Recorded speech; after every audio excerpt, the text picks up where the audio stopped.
Hello everyone, today I'm going to show you how to follow and unfollow users on Threads.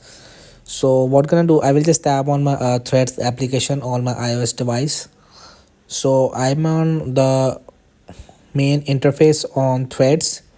So example, if I just tap on this follower and I want to follow of this user, I will just tap on this follow.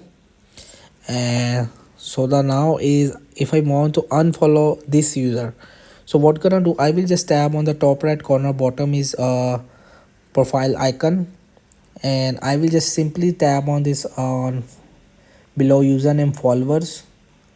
So here is the all following and followers options. So here is my followers and I will just tap on this following option, and if I just tap on to sort, and you will just simply on make sure you will just tap the latest first.